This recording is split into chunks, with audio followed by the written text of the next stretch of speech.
Jadi kita dapat ilmu baru nih ya. Ada sedekah mentok, ada orang sudah mentok baru sedekah gitu ya. Ya, jadi saya berikan rumusan Qur'annya. Sebetulnya itu standar. Yang paling standar di dalam ujian Allah kepada manusia, supaya ada nilai rasa dalam diri kita bahwa kita itu punya Allah. Itu poin tertingginya. Nah, biasanya pada titik-titik tertentu oleh Allah itu dihilangkan semua potensi-potensi dari makhluk, sehingga kita bisa merasakan kenikmatan langsung untuk berinteraksi dan mendapatkan anugerah dari Allah. Itu titik tertingginya. Sambil contoh begini, Nabi Zakaria itu yang paling viral di Al-Quran, salah satunya divonis oleh manusia tidak akan mungkin punya keturunan. Secara klinis mustahil, karena istrinya divonis monofus dan mandul. Secara medis semua sudah angkat tangan. Tapi apa yang dilakukan? Nanti ini akan melahirkan rumus di Quran surah kelima Al-Ma'idah ayat 35. Nanti jadi rumus standar dari apa yang dialami oleh beliau ini. Di titik itu beliau menangkap isyarat bahwa ketika manusia sudah mengatakan tidak mungkin, itu tanda awal dari Allah supaya kita langsung memohon kepadanya, karena Allah ingin memberi tanpa perantara siapapun.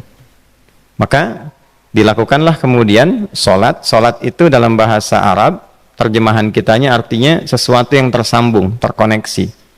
Karena itu saat kita sedang sholat, kita sedang menyambungkan diri kepada Allah. Anta'budallaha ka'annaka tarah, kata Mas Ihsan tadi. Kita menyembah Allah dan kita merasa diawasi, dinilai oleh Allah. Maka dalam sholat itu beliau meminta, ya, permintaannya viral. Qala rabbi habli min ladunka dzurriyyatan thayyibah innaka sami'ud du'a. Bahasa bebasnya begini, ya Allah, semua memvonis aku tidak akan mungkin punya keturunan. Sekarang aku memohon kepadamu saja yang tidak punya batas dalam pemberian. Nah, sebelum ke sedekah dengan harta, Allah mengajarkan dulu sedekahlah dengan tubuh kita. Karena tidak semua orang boleh jadi memiliki harta, tapi semua orang punya potensi untuk menggerakkan tenaganya untuk meminta. Oleh karena itu diletakkan sebelum harta itu sholat.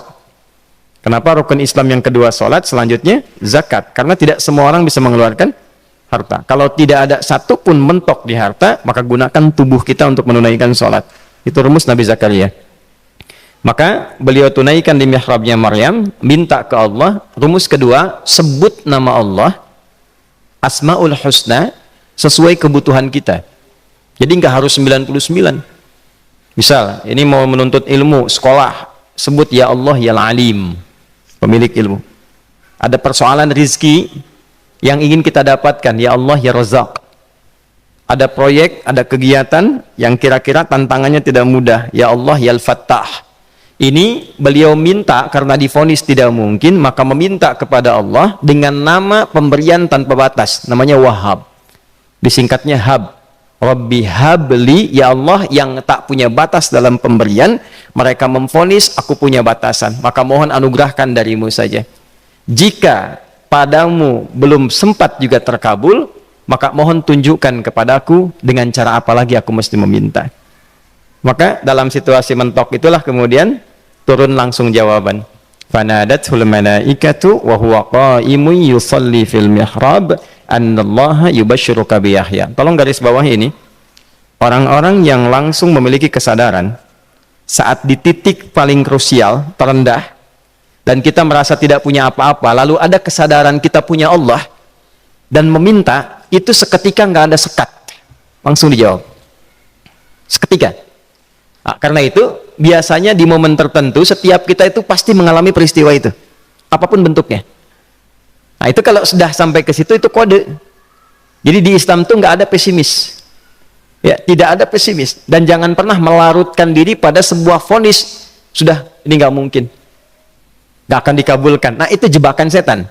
Karena declare pertama iblis ketika melakukan kesalahan itu kalimatnya jelas. Ana khairum minhu khalaqtani min narin wa khalaqtahu ya min tin. Saya lebih hebat, lebih bagus. Allah nggak mungkin, sudah nggak mungkin ada ampunan lagi. Jadi diteruskan kesimpulan ini karena nggak mungkin katanya diampuni, ya sudah bermaksiat saja. Karena nggak mungkin dikabul, ya sudah pesimis saja. Padahal di titik itu Allah sedang membuka. Temukan kata itu, temukan hubungan itu, minta itu tanpa sekat. Maka seketika malaikat turun menyampaikan, doamu dijawab. Itu sedang berdiri, baru selesai doa, belum selesai sholat, belum salam. Turun malaikat mengatakan, Allah kasih kabar, kamu akan punya anak, langsung namanya dari Allah Yahya. Jadi Yahya itu pemberian Allah. Ya, pemberian Allah. Yahya artinya hidup. Yang mustahil menurut manusia, lahir seorang bayi dari rahim perempuan yang divonis menopause dan mandul, kata Allah jadi dan hidup. Nah, rumus itu nanti terus dialami oleh para nabi, puncaknya di era Nabi Muhammad SAW, nanti melahirkan panduan di Quran surah 5 ayat 35. Ya ayyuhalladzina amanu ittaqullaha wabtaghu ilaihil wasilah. Perhatikan kalimatnya dengan detail ya. Hei semua orang yang masih merasa punya iman. Tuh iman kita disentuh.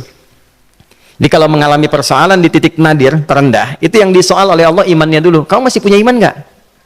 Orang beriman nggak mungkin pesimis. Orang beriman nggak akan putus asa. Orang beriman nggak akan bunuh diri. Imannya ditanya dulu. Katanya kau beriman, iman kamu di mana? Kalau masih punya iman, kata Allah, ini ujian dari saya supaya kamu nyebut saya. Katanya ingin mendekat, kata Allah kan? Ittaqullah. Nah ini rumusnya. Wabtaghu ilaihil wasilah. Kalau engkau pengen cepat dapat solusi, maka aku berikan perangkat untuk cepat mengabulkan doamu itu. Perangkat itulah disebut dengan takwa. Nah, takwa itu ada urutan 240 kali disebutkan dalam Al-Quran, dibagi pada 3 segmen. Segmen ibadah ritual, segmen ibadah sosial, satu lagi segmen rumah tangga. Ya, karena itu tinggal cari aja di ibadah ritual, misalnya sholat. Bangun tahajud malam, minta sama Allah, dekatkan diri kita. Salah satu kasusnya Nabi Zakaria. Ya, itu poin yang pertama. Yang kedua nanti ada maliyah sosial, itu yang tadi dipraktikkan, sedekah dengan harta.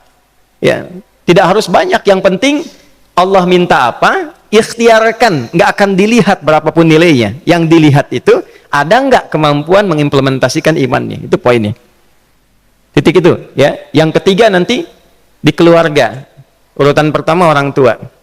Kata Ibnu Abbas radhiyallahu taala anhuma, tidak ada satupun aku melihat amalan tertinggi yang menarik perhatian Allah untuk memberikan ampunan pada orang taubat atau mengabulkan doa dengan cepat kecuali berbakti pada orang tua. Dan kisahnya viral sekali di Al-Bukhari, 3 orang terjebak dalam gua, kemudian tertutup batu besar karena berteduh hujan, tapi tertutup batu besar. Lalu ketiganya mendorong, tidak pernah bisa mengeluarkan tenaga yang mampu mengeluarkan mereka dari batu itu. Gak bisa gerak. Satu di antara 3 orang ini mengusulkan, sudah, ini tanda dari Allah.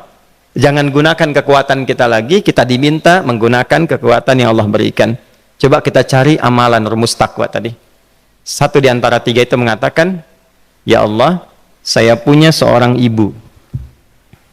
Setiap kali saya berangkat kerja, saya akan selalu siapkan hidangan untuk ibu, khusus untuk susu sebelum tidur, itu saya yang minumkan langsung kepada beliau. Itu berlanjut selama hidup saya seperti yang kau ketahui. Satu kali, saya pulang dari kantor, dari pekerjaan, ibu saya sudah tertidur. Sementara susu belum diminum. Dan kami putuskan tidak ada yang berani menyentuh susu dan minuman makanan kecuali ibu terlebih dahulu. Maka saya putuskan memegang nampan susu di samping ibu yang tertidur dan menunggu beliau bangun. Tiba beliau bangun tengah malam, saya berikan susunya tanpa saya katakan saya telah menunggu cukup lama untuk memberikan susu itu. Ibunya nggak dibangunkan, dibiarkan istirahat dengan nyaman. Begitu bangun, diberikan susu tanpa komen sedikit pun. Nggak bilang, mas betulnya udah lama tadi nungguin deh. Langsung diberikan. Seketika ibu senang istirahat dan lalu mengatakan pria ini, ya Allah, jika engkau ridha dengan amalku ini, maka mohon bebaskan kami dari kungkungan batu ini. Lalu ketiganya berikhtiar mendorong, yang tadinya tidak punya kekuatan, seketika batu itu menggelinding dan membebaskan 3 orang itu. Nah itu persegi dalil yang sebetulnya jadi pedoman hidup. Dalil itu kan pedoman bahasa Arabnya. Pedoman berkehidupan. Kita di Islam itu lengkap. Jadi kalau kita mengalami kasus itu dimanapun, ya, baik di kedudukan, di usaha, di pengetahuan, sudah mau ngapalin mentok, gitu ya, itu ujian.